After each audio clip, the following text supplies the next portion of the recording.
Alright, today I'm going to be removing the motor in this 47cc pocket bike. It's a fairly easy job if you've got some mechanical expertise.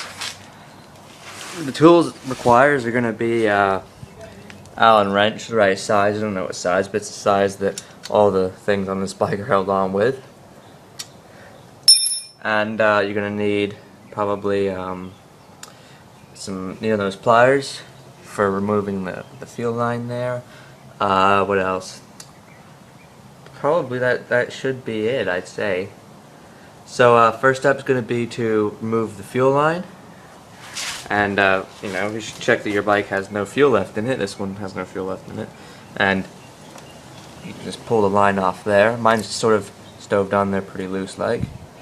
That's off there. You might need pliers to get yours off. Simple as that. Some drip down. Should we get that out the way? Next step would be to remove the slide from the carburetor. You'll be able to see it better from the other side.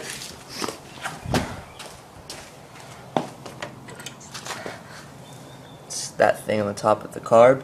It's just sort of screwed on there. It takes your hands to take off though, so I'm going to go ahead and unscrew that real quick.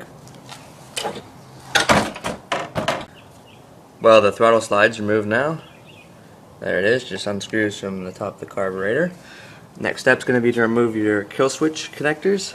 Mine are just sort of done up shitty like, so I just sort of untangle these wires and be good to go. Yours might be done up differently. They might be done with a wire nut or something like that. So let's go ahead and get those disconnected. Alright, kill switch wires are disconnected now. Next thing I'm going to do is take off the exhaust pipe. Now, when you're doing this, it's best to, it's got 3 mounts, 2 here at the motor and 1 back here on the frame, and it's better to loosen up these ones first, so remove them, those bolts, and then loosen up that one second. And the reason for that is, if you loosen that one up first, you'll have all the weight of this exhaust pipe on there, and that can break something. It probably won't, but it might. So it's just overall easier if you loosen up those and then that. So I'll go ahead and do that. It's done with these this Allen wrench here. Not too difficult. Well, the exhaust pipe is loosened up now.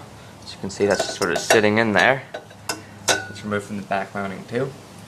Because of poor design, you can't remove the motor without removing the exhaust pipe, and you can't remove the exhaust pipe without removing the motor. So what you have to do now is this pipe will not come out, just sort of sitting on top of the motor there and on top of the wheel. So what we're gonna have to do now is loosen up the motor mounting Allen wrench screws, bolts, there. And then what we're gonna do is we're gonna slide the motor forwards a little bit, and then we'll be able to take the pipe out. Okay, and then we'll be able to, with the pipe gone, lift the motor out the frame completely. So use that same old Allen wrench. Also, don't forget about the gasket there, and that's what was holding on the pipe. I'm going to take the Allen wrench and just remove all of those bolts down there and keep them somewhere safe. Then the motor will be able to move in the frame loosely, and then we'll be able to remove that pipe. So I'll go ahead and do that. Well, all of the motor mounting bolts are out now, so the motor's just sitting there loose in the frame. First thing you're going to want to do, if you haven't done it already, is slide the motor back slightly so the chain's super slack, and then just simply pull it off. Here, I'll have to pull it back a little bit more. It's of course easier to do if you have 2 hands. There we go. Let's chain off there now. And so now I'm just going to slide the motor forward a little bit so the head's down, and then I can pull the exhaust pipe out. So, yeah.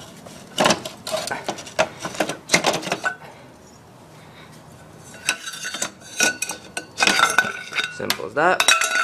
And now the whole motor should come out fairly easily. It does take a little bit of, maneuvering, but it's not too hard.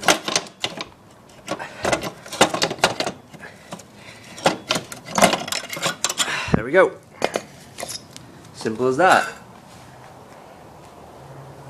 Well, there you have it. That's how you remove the engine in your 47cc pocket bike. Stay tuned for a video coming about how to reinstall the engine. Thanks for watching.